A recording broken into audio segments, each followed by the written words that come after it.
ముఖ్యమంత్రి చంద్రబాబు నాయుడు ఫ్రాన్స్ నుండి వచ్చిన ఉన్నత స్థాయి ప్రతినిధి బృందంతో కీలక సమావేశం నిర్వహించారు. ఫ్రాన్స్ ప్రతినిధి బృందంతో సమావేశం కావడం సంతోషంగా ఉందని, వివిధ ముఖ్య రంగాలలో సహకారం కోసం చర్చించామని తెలిపారు. ఈ మేరకు తన అధికారిక ఎక్స్ ఖాతాలో పోస్ట్ చేశారు. ముఖ్యమంత్రి చంద్రబాబు నాయుడు ఫ్రాన్స్ నుండి వచ్చిన ఉన్నత స్థాయి ప్రతినిధి బృందంతో కీలక సమావేశం నిర్వహించారు. ఈ బృందానికి కౌన్సిల్ జనరల్ మిస్టర్ మార్క్ లామీ నాయకత్వం వహించారు. ఫ్రాన్స్తో సంబంధాలను బలోపేతం చేసుకోవడంపై దృష్టి సారించిన ఈ భేటీలో ఆంధ్రప్రదేశ్లో పెట్టుబడులు మరియు వృద్ధి అవకాశాలపై విస్తృతంగా చర్చించారు. ఈ సందర్భంగా చంద్రబాబు నాయుడు మాట్లాడుతూ ఫ్రాన్స్ ప్రతినిధి బృందంతో సమావేశం కావడం సంతోషంగా ఉందని, వివిధ ముఖ్య రంగాలలో సహకారం కోసం చర్చించామని తెలిపారు. ముఖ్యంగా ఏరోస్పేస్ మరియు రక్షణ, శుద్ధ మరియు పునరుత్పాదక ఇంధనం, నౌకాశ్రయాలు మరియు సముద్ర లాజిస్టిక్స్, ఉన్నత విద్య మరియు పరిశోధన, వ్యవసాయ, ఆహార శుద్ధి మరియు కోల్డ్ చైన్, జీవశాస్త్రాలు, లైఫ్ సైన్సెస్, వైద్య సాంకేతికత, మెడ్టెక్ మరియు స్టార్టప్లు వంటి రంగాల్లో ఆంధ్రప్రదేశ్లో విస్తృత అవకాశాలున్నాయని వారు వివరించారు. రాష్ట్రంలో పారిశ్రామికాభివృద్ధి, సాంకేతికత బదిలీ మరియు ఉపాధి అవకాశాలను పెంచే లక్ష్యంతో ఈ చర్చలు జరిగాయన్నారు. ఈ సమావేశానికి సంబంధించిన ఫోటోలను చంద్రబాబు నాయుడు తన అధికారిక ట్విట్టర్ ఖాతాలో పోస్ట్ చేశారు. France council general mister Lamy ఆధ్వర్యంలోని బృందం ఆంధ్రలో పెట్టుబడులు పెట్టడానికి ఉన్న ఆసక్తిని ఈ చర్చలు స్పష్టం చేశాయి. రాష్ట్రంలో టిడ్కో ఇళ్ల నిర్మాణాల ప్రస్తుత పరిస్థితిపై పురపాలక శాఖ మంత్రి నారాయణ అసెంబ్లీలో వివరణ ఇచ్చారు. ప్రస్తుత గణాంకాల ప్రకారం రాష్ట్రంలోని 51 ప్రాంతాల్లో టిడ్కో ఇళ్ల నిర్మాణం పూర్తయింది. మిగిలిన 112 చోట్ల ఇళ్ల నిర్మాణాలు పూర్తి చేయాల్సి ఉందన్నారు. ఈ నిధుల కోసం కేంద్ర ప్రభుత్వం సంస్థ హట్కోను సంప్రదించగా ఆ సంస్థ 4,500 కోట్ల రుణం ఇవ్వటానికి అంగీకరించిందని వెల్లడించారు. రాష్ట్రంలో టిడ్కో ఇళ్ల నిర్మాణాల ప్రస్తుత పరిస్థితిపై పురపాలక శాఖ మంత్రి నారాయణ అసెంబ్లీలో వివరణ ఇచ్చారు. గత ప్రభుత్వం కేటాయింపులను, నిర్మాణాల సంఖ్యను తగ్గించిందని, పనులు పూర్తి చేయడంలో విఫలమైందని ఆయన విమర్శించారు. కేంద్ర ప్రభుత్వం 2014 నుంచి 2019 మధ్య ఆంధ్రప్రదేశ్కు మొత్తం 7,01,481 టిడ్కో ఇళ్లను కేటాయించింది. వీటిలో 5,14,000 ఇళ్ల నిర్మాణానికి పాలనా అనుమతులు తీసుకుని టెండర్లు పిలిచారు. అయితే గత ప్రభుత్వం ఈ సంఖ్యను 2,61,640 రూపాయలకు తగ్గించడమే కాకుండా ఆ ఇళ్ల నిర్మాణాలను కూడా పూర్తి చేయలేకపోయిందని మంత్రి నారాయణ తెలియజేశారు.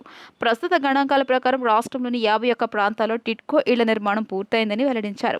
మిగిలిన 112 చోట్ల ఇళ్ల నిర్మాణాలు పూర్తి చేయాల్సి ఉందన్నారు. ఈ నిర్మాణాల పూర్తికి, అలాగే కాంట్రాక్టర్లకు పెండింగ్లో ఉన్న బిల్లులు చెల్లింపుల కోసం మొత్తం 6,139 కోట్ల రూపాయలు అవసరమని మంత్రి వివరించారు. కాగా ఈ నిధుల కోసం కేంద్ర ప్రభుత్వ సంస్థ హట్కోను సంప్రదించగా ఆ సంస్థ 4,500 కోట్ల రూపాయల రుణం ఇవ్వడానికి అంగీకరించిందని తెలిపారు.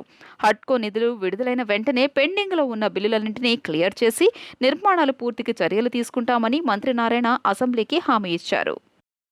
ఈ టిడ్కో హౌసెస్ 2014-19లో 7,01,481 రాష్ట్రానికి ఆ రోజున్న కేంద్ర ప్రభుత్వం, రాష్ట్ర ప్రభుత్వం కలిసి శాంక్షన్ చేయడం జరిగింది అధ్యక్ష. అందులో 5,14,000 యాక్చువల్గా అడ్మినిస్ట్రేటివ్ క్లియరెన్స్ తీసుకొని టెండర్లు పిలవటం జరిగింది. అయితే గత ప్రభుత్వం వచ్చి దాన్ని 2,61,640కి కట్ చేసింది. కట్ చేసిన అది కూడా పూర్తి చేయలేదు. అయితే మళ్ళీ ఈ ప్రభుత్వం వచ్చిన తర్వాత మొత్తం 163 ప్లేసులు యాక్చువల్గా ఈ టిడ్కో హౌస్ జరుగుతున్నాయి అధ్యక్ష. అందులో 51 ప్లేసులు అంతకుముందే పూర్తయినాయి. 112 ప్లేసులు ఇప్పుడు పూర్తి చేయాల్సింది ఉంది అధ్యక్ష. ఈ 112 ప్లేసుల్లో లాస్ట్ 4 monthsలో ఈ కాంట్రాక్టులకి 280 కోట్లు పే చేశాం అధ్యక్ష. ఎవరైతే ఇప్పుడు వర్క్ చేస్తున్నారో ఆ కాంట్రాక్టులకి. దానికి గాను అటు ఇన్ఫ్రాస్ట్రక్చరు ప్లస్ హౌసెస్ 6 ప్లేసుల్లో స్టార్ట్ అయినాయి అధ్యక్ష. ఓన్లీ హౌసెస్ ఫినిష్ చేయటం 25 ప్లేసుల్లో, ఓన్లీ ఇన్ఫ్రాస్ట్రక్చర్ 20 ప్లేసుల్లో, మొత్తం 112 ప్లేసులకు గాను 51 ప్లేసుల్లో లాస్ట్ 2 monthsలో స్టార్ట్ చేశారు. ఇంకా 61 ప్లేసుల్లో స్టార్ట్ చేయాల్సి ఉంది. అది నెక్స్ట్ మంత్ ఎండింగ్ లోపల వాళ్ళు స్టార్ట్ చేస్తామని యాక్చువల్గా కాంట్రాక్టులు చెప్పడం జరిగింది. యూరియా సహా అన్ని సమస్యలపై చర్చకు ప్రభుత్వం సిద్ధంగా ఉందని ఏపీ వ్యవసాయ శాఖ మంత్రి అచ్చెన్నాయుడు అన్నారు. అవినీతి బయటపడుతుందనే కుంటి సాకులతో వైకాపా సభ్యులు సభకు రావటం లేదని విమర్శించారు. ప్రజలు ఆ పార్టీకి ప్రతిపక్ష హోదా ఇవ్వకపోతే దాన్ని సాకుగా చూపుతారా అని అచ్చెన్నాయుడు నిలదీశారు.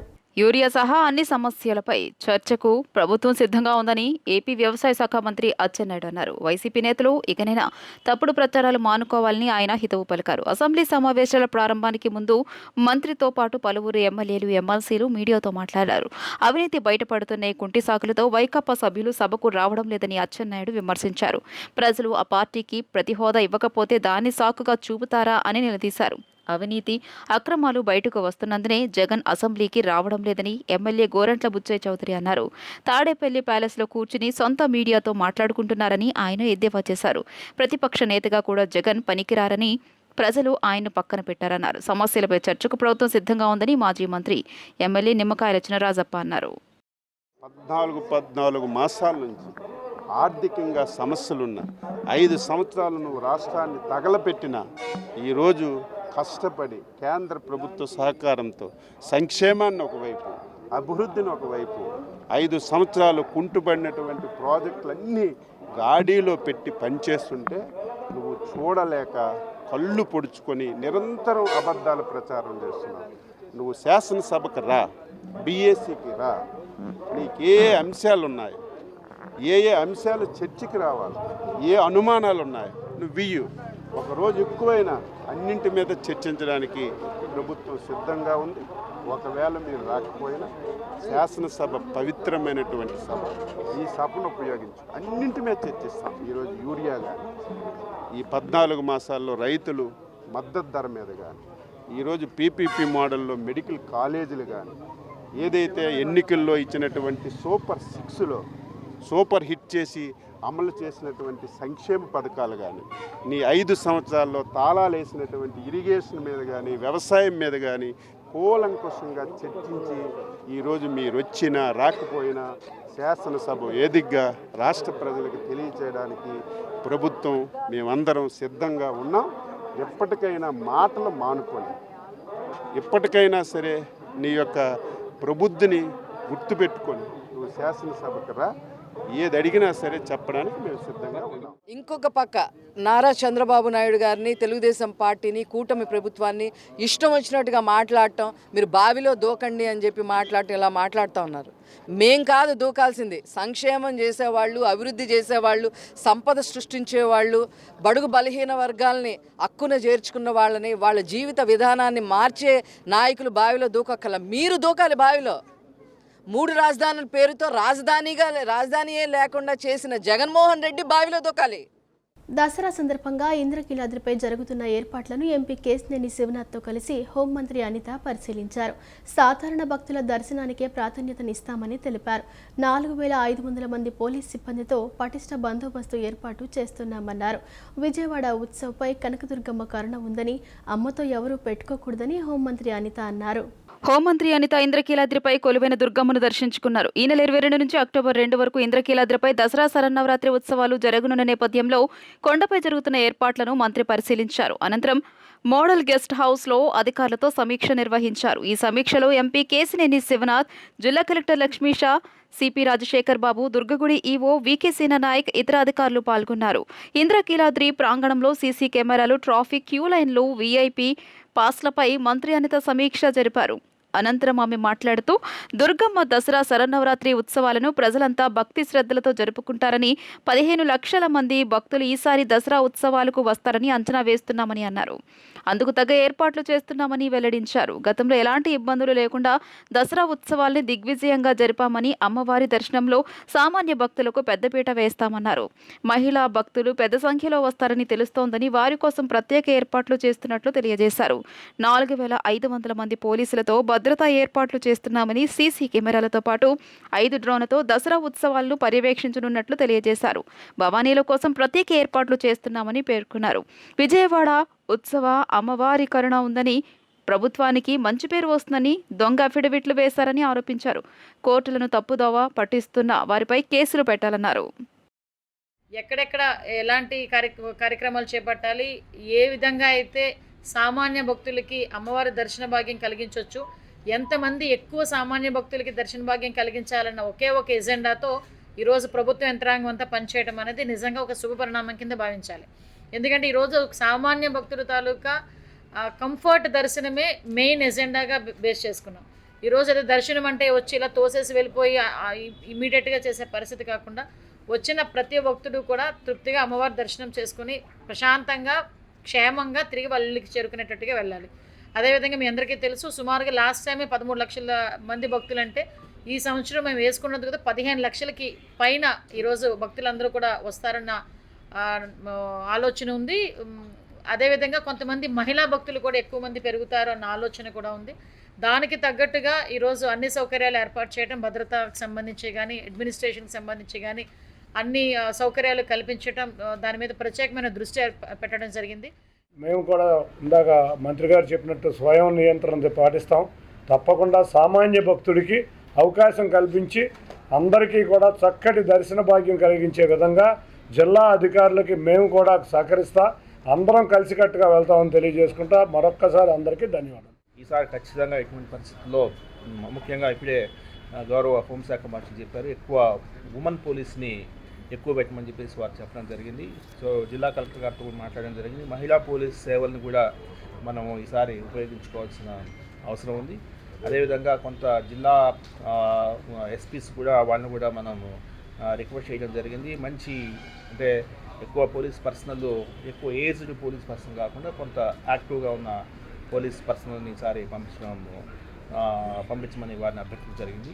ఈసారి బెల్ హెల్లర్స్ కానీ, రోప్స్ కానీ, డ్రాగన్ లైట్స్ కానీ ఈ విధంగా ఇన్ఫ్రాస్ట్రక్చర్ వైజు చాలా భారీ ఎత్తున ప్రొక్యూర్ చేసుకున్నాము.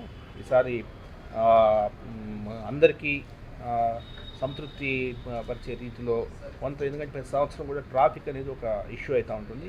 ట్రాఫిక్ మమ్మల్ని అక్కడ ఆపారు, ఇక్కడ ఆపారని. సో డైనమిక్గా ట్రాఫిక్ని మేనేజ్ చేస్తూ ప్రజలకు అసౌకర్యం లేకుండా చేయడానికి అన్ని విధాల చర్యలు తీసుకుంటాము.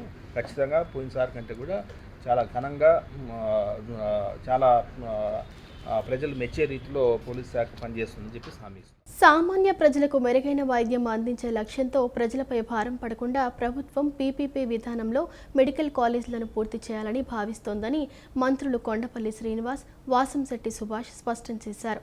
హైదరాబాద్లో ఎయిర్పోర్టు ప్రభుత్వ, ప్రైవేటు భాగస్వామ్యంతోనే నిర్మించారని మంత్రి శ్రీనివాస్ తెలిపారు. అయినప్పటికీ టికెట్ ధరలు పెరగలేదన్నారు. మెడికల్ కాలేజీలను ప్రైవేటీకరిస్తున్నామంటూ తప్పుడు ప్రచారం చేస్తున్న జగన్ మాటలను ప్రజలు నమ్మబోరని వ్యాఖ్యానించారు. సామాన్య ప్రజలకు మెరుగైన వైద్యం అందించే లక్ష్యంతో ప్రజలపై భారం పడకుండా ప్రభుత్వం పీపీపీ విధానంలో మెడికల్ కాలేజీలను పూర్తి చేయాలని భావిస్తోందని మంత్రులు కొండపల్లి శ్రీనివాస్, వాసంశెట్టి సుభాష్ స్పష్టం చేశారు.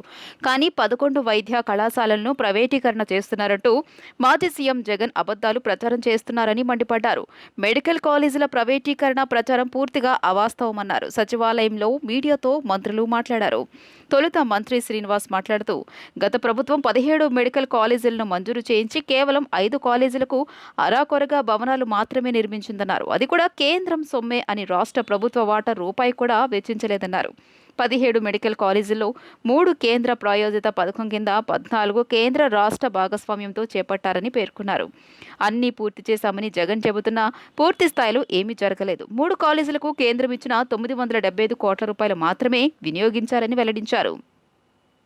హైదరాబాద్లో ఎయిర్పోర్టును ప్రభుత్వ, ప్రైవేటు భాగస్వామ్యంతోనే నిర్మించారని మంత్రి శ్రీనివాస్ తెలియజేశారు. అయినప్పటికీ టికెట్ ధరలు పెరగలేదన్నారు.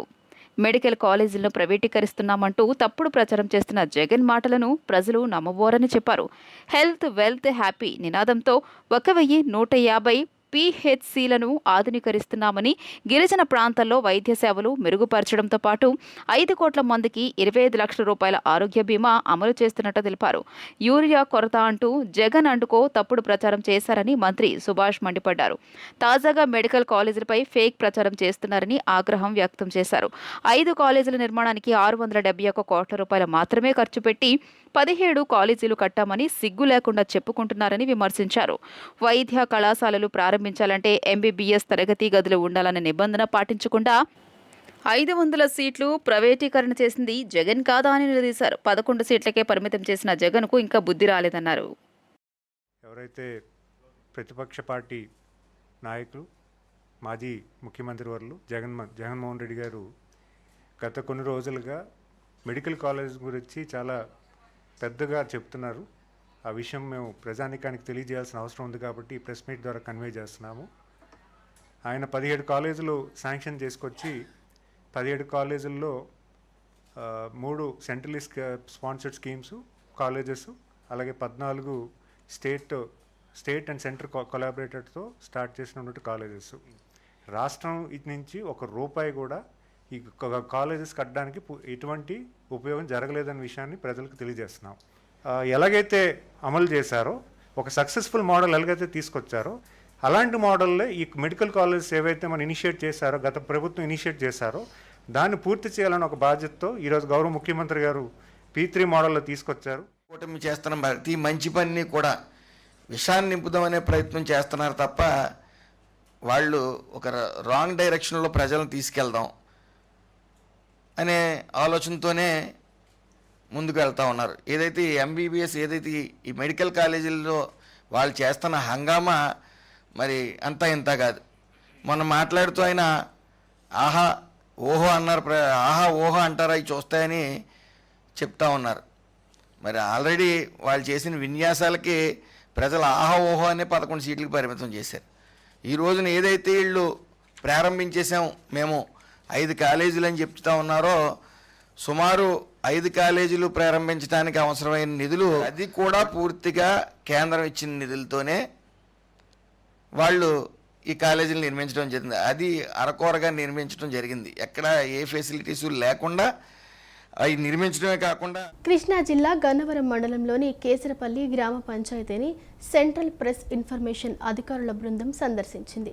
గ్రామంలో గతంలో చేపట్టిన అభివృద్ధి పనులను పరిశీలించిన బృందం స్వర్ణ పంచాయతీ పథకం కింద ఏర్పాటు చేసిన కుంభకోణం డిగ్రీ కాఫీ సెంటర్ను ప్రారంభించింది. గ్రామంలో అభివృద్ధి పనులు, ఆదాయ వనరులపై సమగ్రంగా పరిశీలించామని డిప్యూటీ డైరెక్టర్ అతిథి అగర్వాల్ అన్నారు. కృష్ణా జిల్లా గన్నవరం మండలంలోని కేసరపల్లి గ్రామ పంచాయతీని సెంట్రల్ ప్రెస్ ఇన్ఫర్మేషన్ అధికారుల బృందం సందర్శించింది. ఈ బృందానికి డిప్యూటీ డైరెక్టర్ అతిథి అగర్వాల్ నేతృత్వంలో వహించారు. ఈ సందర్భంగా పంచాయతీరాజ్ డైరెక్టర్లు Chandana, Harsha Chaitanya, in charge EO PRD Rajababu, panchayat కార్యదర్శి ప్రసాద్, గ్రామ సర్పంచ్ లక్ష్మీ, మౌనిక, వార్డు సభ్యులు పాల్గొన్నారు.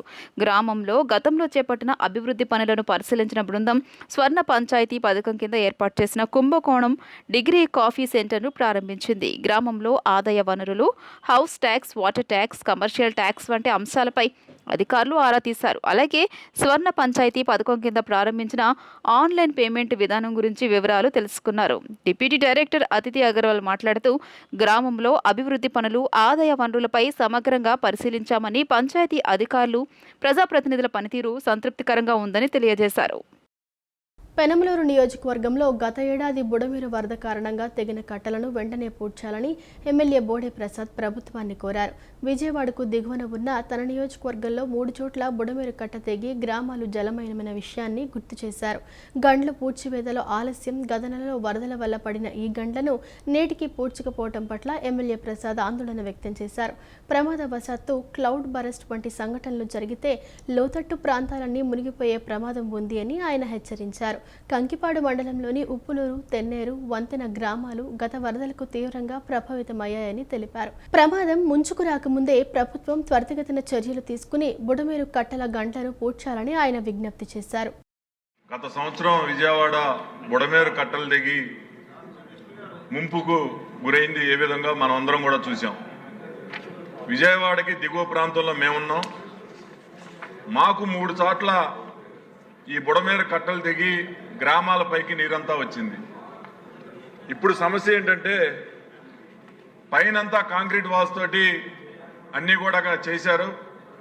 ఈసారి కనుక వరద వస్తే మా దగ్గర ఏదైతే 3 చోట్ల బుడమేరు కట్టలు దిగినాయో వాటిని ఇంతవరకు పూడ్చలా. మళ్ళీ ఏదైనా క్లౌడ్ బరస్ట్ లాంటిది ఏదైనా వస్తే మొత్తం కూడా ఏదైతే విజయవాడకి దిగువ ప్రాంతంలో ఉన్నామో లోతట్టు ప్రాంతం అంతా కూడా వరదతో మునిగిపోయే ప్రమాదం ఉంది. ఏదైతే కంకిపాడు మండలంలో ఉప్పులూరు, తెన్నేరు, మంతెన గ్రామాలు, ఉప్పులూరులో మొన్న మేము రైతులు అందరం కలిసి ఏదైతే ఒక గండి పడిందో ఆ గండిని పూడ్చడానికి చాలా తక్కువ ఖర్చుతోటి సుమారుగా ప్రజలు, మేము రైతులు అందరం కలిసి ఒక 5-6 లక్షల రూపాయలతోటే ఆ కట్టని పూడ్చడం జరిగింది. మేము అధికారుల్ని ఇరిగేషన్ డిపార్ట్మెంట్ని అడిగితే లక్షల్లో, ఒక్కొక్క గండి పూడ్చడానికి 35 లక్షలు 40 లక్షలు అవుతుంది. మేము ఇప్పుడు మంత్రి గారి దృష్టికి కూడా తీసుకెళ్ళడం జరిగింది. ఏదైనా జరగరాని ప్రమాదం అనుకోకుండా జరిగితే మాత్రం చాలా ప్రమాదం జరిగే అవకాశాలు ఉన్నాయి. కాబట్టి మేమే చేద్దాం అనుకుంటే డ్రై స్పెల్ అనేది రావట్లా. కనీసం మంత్రి గారు చర్యలు తీసుకొని ఆ గళ్ళు పూడ్చే ఇది చేయాలని నేను కోరుతున్నాను. భక్తుల సౌకర్యార్థం డిసెంబర్ నెలకు సంబంధించిన తిరుమల శ్రీవారి ఆర్చిత సేవల కోటాను ఈరోజు ఉదయం 10 గంటలకు టీటీదే ఆన్లైన్లో విడుదల చేసింది. వీటి ఎలక్ట్రానిక్ లక్కీ డిప్ కోసం 20న ఉదయం 10 గంటల వరకు ఆన్లైన్లో నమోదు చేసుకోవచ్చు. అంగ ప్రదక్షిణ టోకెన్లను ఇదే విధానంలో నమోదు చేసుకున్నాక ఎలక్ట్రానిక్ డిప్ ద్వారా జారీ చేస్తారు. లక్కీ డిప్లో టికెట్లు పొందిన భక్తులు 22వ తేదీ మధ్యాహ్నంలోపు సొమ్ము చెల్లించాల్సి ఉంటుంది. 22న ఉదయం 10 గంటలకు కళ్యాణోత్సవం, ఉంచల సేవ, ఆర్చిత బ్రహ్మోత్సవం, సహస్ర దీపాలంకరణ సేవ టికెట్లు, వర్చువల్ సేవల కోట మధ్యాహ్నం 3 గంటలకు విడుదల చేస్తారు. భక్తులు టీటీడీ వెబ్సైట్లోనే ఆర్చిత సేవలు, సేవా టికెట్లు బుక్ చేసుకోవాలని టీటీడీ సూచించింది.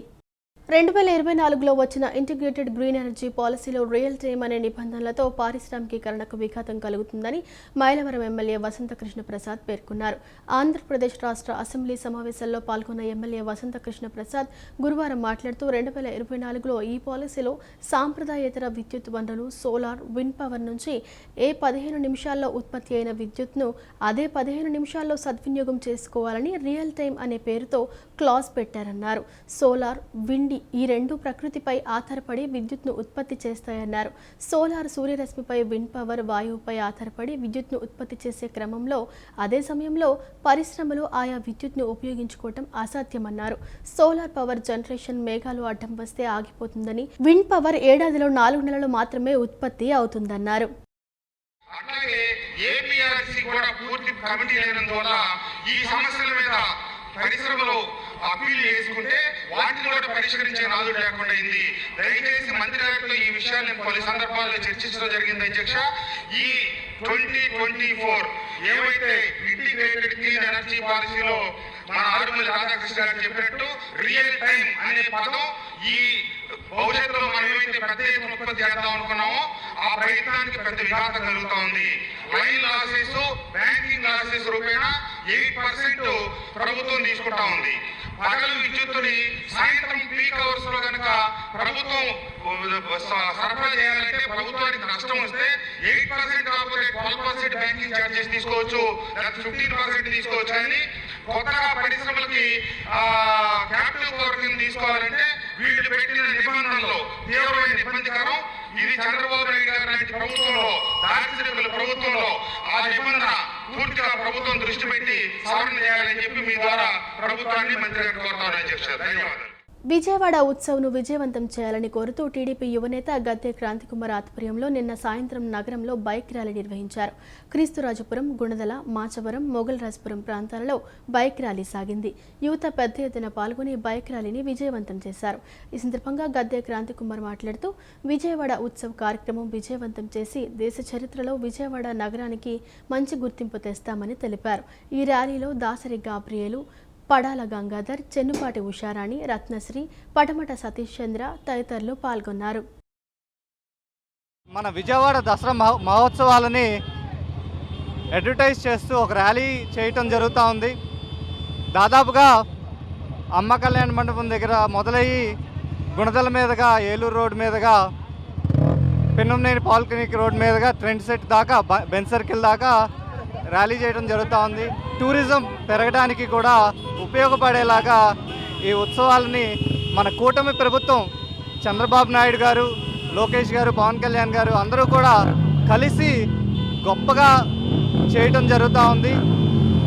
ఇది అందరూ కూడా ఉపయోగించుకొని ప్రజలందరూ కూడా వచ్చి దీనికి సహకారం చుట్టాలని కోరుకుంటూ సెలవు తీసుకుంటాం. మెడికల్ కాలేజీలపై జగన్ 5 ఏళ్లలో చేసిన దానికంటే కూటమి ప్రభుత్వం 15 నెలల్లోనే చేసిన వ్యయం ఎక్కువ అని ఎమ్మెల్సీ భూమిరెడ్డి రామ్గోపాల్ రెడ్డి అన్నారు. తెలుగుదేశం పార్టీ కేంద్ర కార్యాలయంలో నిర్వహించిన మీడియా సమావేశంలో ఆయన జగన్ రెడ్డిపై ప్రశ్నల వర్షం కురిపించారు. ఈ సందర్భంగా ఆయన మాట్లాడుతూ గత కొన్ని రోజులుగా రాష్ట్రంలోని మెడికల్ కాలేజీలను రాష్ట్ర ప్రభుత్వం పీపీపీ మోడల్లో నిర్వహించాలని ప్రకటన చేసిందని, ఈ ప్రకటన తర్వాత నుంచి వైసీపీ నాయకులు జగన్ రెడ్డి నానాయాగి చేస్తున్నారని మండిపడ్డారు. జగన్ రెడ్డి పాలనలో 17 మెడికల్ కాలేజీలు నిర్మించామని, కూటమి ప్రభుత్వం అధికారంలోకి వచ్చిన తర్వాత మెడికల్ కాలేజీలను ప్రైవేటు వారికి దారాదత్తం చేస్తున్నారంటూ అసత్య ప్రచారాలు చేస్తున్నారని అన్నారు. ఇందులో గూడుపుటాని దాగి ఉందని దుష్ప్రచారం చేస్తున్నారని చెప్పారు. జగన్ రెడ్డి కట్టినట్లు మాట్లాడుతున్న 17 కాలేజీలు ఎక్కడ ఉన్నాయో చెప్పాలని సూటి ప్రశ్న వేశారు. మేము 17 మెడికల్ కాలేజీలను పూర్తిగా కట్టాం. ఈ ప్రభుత్వం వచ్చిన తర్వాత వాటన్నిటిని కూడా ప్రైవేటు వారికి దారాదత్తం చేస్తున్నారు, దీంట్లో పెద్ద గూడుపుటాని దాగి ఉందని చెప్పి ఆయన ఊరు వాడ వినబడేట్టుగా పెద్ద పెద్ద గొంతులతో ఆయన అనుచరులంతా కూడా మాట్లాడడం జరుగుతుంది. ఈ సందర్భంగా జగన్మోహన్ రెడ్డి గారిని ఆయన అనుచరులను నేను సూటిగా ప్రశ్నిస్తా ఉన్నా. నేను 17 మెడికల్ కాలేజీలను కట్టానని చెప్తా ఉన్నవే, ఎక్కడ ఉన్నాయి 17 మెడికల్ కాలేజీలకు? 17 మెడికల్ కాలేజీలు కట్టాలంటే ఎంత ఖర్చు అవుతుంది? నేను 17 మెడికల్ కాలేజీలు పూర్తి చేశానని చెప్పి సిగ్గు ఎగ్గు లేకుండా మాట్లాడుతున్నాడు జగన్మోహన్ రెడ్డి. విద్యార్థుల్లో ఉన్న ప్రతిభకు మరింతగా పదును పెట్టడానికి శుక్రవారం తమ కళాశాలలో ఇంటర్నల్ హ్యాకథాన్ 2025ను నిర్వహిస్తున్నామని పిబి సిద్ధార్థ కళాశాల ప్రిన్సిపల్ ఎం రమేష్ చెప్పారు. హ్యాకథాన్ 2025కు సంబంధించిన పోస్టర్ను కళాశాల ఆవరణలో బుధవారం ఆవిష్కరించారు. ఈ సందర్భంగా రమేష్ మాట్లాడుతూ కేంద్ర ప్రభుత్వం నిర్వహిస్తున్న స్మార్ట్ ఇండియా హ్యాకథాన్ 2025లో భాగంగా తమ కళాశాలలో ఈ పోటీలను నిర్వహిస్తున్నామని చెప్పారు. కళాశాల డేటా సైన్స్ విభాగాధిపతి ఉదయశ్రీ మాట్లాడుతూ 6 విద్యార్థులు కలిసి ఒక టీంగా ఏర్పడి ఈ పోటీల్లో పాల్గొంటారని పేర్కొన్నారు. అలాంటి 30 టీంలు హ్యాకథాన్లో పాల్గొంటాయని తెలిపారు. పోటీల్లో ప్రతిభ చూపిన టీం రాష్ట్ర స్థాయిలో జరిగే హ్యాకథాన్లో పాల్గొంటాయన్నారు. ఇక్కడ ఆల్రెడీ కొన్ని హ్యాకథాన్స్ కూడా లోగడ కూడా కండక్ట్ చేసాం. మళ్ళీ ఇది గవర్నమెంట్ ఆఫ్ ఇండియా అనౌన్స్ చేసింది కనుక దాంట్లో పార్టిసిపేట్ చేసే విధంగా మా విద్యార్థులను ప్రోత్సహిస్తున్నాం. వాళ్ళు హ్యాకథాన్స్ నిర్వహించిన తర్వాత అక్కడ జూరీ సెలెక్ట్ చేయడం టీమ్స్ ఏమున్నాయో ఆ టీమ్స్ అన్నింటినీ కూడా నేషనల్ లెవెల్ కాంపిటీషన్స్కి పంపించడం జరుగుతుంది. సిద్ధార్థ అకాడమీ యాజమాన్యం ఎప్పుడూ కూడా ఇలాంటి వాటికి ప్రోత్సాహాన్ని ఇస్తుంది. అందుకే తగినటువంటి తరఫీదుని మా స్టాఫ్ అందరూ కూడా అందించడం జరుగుతుంది. ఆ తర్వాత వాళ్ళు హయ్యర్ లెవెల్స్కి వెళ్ళడం జరుగుతుంది. ఇట్లాగే రీసెంట్గానే గూగుల్ అంబాసిడర్గా మా స్టూడెంట్ ఒకరు కూడా ఎంపిక కావడం కూడా జరిగింది. సందీప్ అనే స్టూడెంట్ ఎంపిక కావడం కూడా జరిగింది. దీనికి మనకి ప్రాబ్లమ్ స్టేట్మెంట్స్ అనేది గవర్నమెంట్ వాళ్ళే ఇస్తారు. ఆ ప్రాబ్లమ్ స్టేట్మెంట్స్లో స్టూడెంట్స్ తలా ఒకటి సెలెక్ట్ చేసుకొని 6 ఒక టీమ్గా ఫామ్ అయ్యి దాన్ని ఆ రోజు ప్రెజెంటేషన్ ఇవ్వాలి. దాన్ని ఐడియా ప్రెజెంటేషన్ అంటారు. ఆ రోజు జరిగేది ఐడియా ప్రెజెంటేషన్లో జడ్జెస్ ఉంటారు, జ్యూరీ మెంబర్స్. వాళ్ళు దానిలో బెస్ట్ వాళ్ళు ఎవరైతే ఉన్నారో వాళ్ళని సెలెక్ట్ చేసి గ్రేడింగ్ ఇచ్చిన దాన్ని బట్టి పాయింట్స్ వీళ్ళకి నెక్స్ట్ లెవెల్ జోనల్ లెవెల్లో జరుగుతుంది. అంటే ఏపీ మొత్తానికి కలిపి ఒక జోన్గా డివైడ్ చేసి అలా స్టేట్ వైడ్గా జరుగుతాయి. వీటిల్లో కూడా గెలిచిన తర్వాత నెక్స్ట్ 3rd లెవెల్ ఫైనల్స్ అనేవి జరుగుతాయి. ఇలా మన స్టూడెంట్స్ అనేవాళ్ళు దీనికి ఆల్మోస్ట్ 25 టీమ్స్ రిజిస్టర్ అయ్యారు. పాపులపాడు మండలం వీరవల్లి తెలుగుదేశం పార్టీ కృష్ణా జిల్లా తెలుగు యువత కార్యనిర్వాహక కార్యదర్శి మండాది రవీంద్ర మరియు తెలుగు యువత నాయకుడు గోళ్ల సిద్ధులకు జన్మదిన వేడుకలు ఘనంగా నిర్వహించారు. తిరుపతమ్మ గుడి ఎన్టీఆర్ సర్కిల్ వద్ద ఏర్పాటు చేసిన ఈ కార్యక్రమంలో టీడీపీ రాష్ట్ర నాయకులు గుండపనేని ఉమావరప్రసాద్, సొసైటీ బ్యాంకు అధ్యక్షుడు కలపాల నాని, ఎంపీటీసీ అమృతవల్లి సూర్యనారాయణ, ఉప సర్పంచ్ లంకా అజయ్ కుమార్, గోళ్ల విష్ణు, పలువురు టీడీపీ నాయకులు పాల్గొని రవీంద్ర సిద్ధులకు పుష్పాలు అందజేసి శాలువలు కప్పి ఘనంగా సన్మానించారు. అనంతరం అందరి సమక్షంలో 2 కేక్ కట్ చేశారు. అనారోగ్యంతో బాధపడుతున్న 2 గ్రామస్తులకు ఆర్థిక సాయం చేశారు. ఎమ్మెల్యే యార్లగడ్డ వెంకటరావు, సీఎం చంద్రబాబు ఆశీస్సులతో మండాది రవీంద్ర సిద్ధు భవిష్యత్తులో ఉన్నత పదవులు అలంకరించాలని ఆకాంక్షించారు. మండాది రవీంద్ర మాట్లాడుతూ ఎమ్మెల్యే యార్లగడ్డ వెంకటరావు సారథ్యంలో సంక్షేమ అభివృద్ధి కార్యక్రమాలను విజయవంతంగా అమలుపరిచి వీరవల్లి గ్రామాన్ని మరింత అభివృద్ధి చేసుకునేందుకు గ్రామ టీడీపీ టీం కృషి చేస్తోందని తెలిపారు. ఈ వార్తలు ఇంతటితో సమాప్తం. నమస్కారం.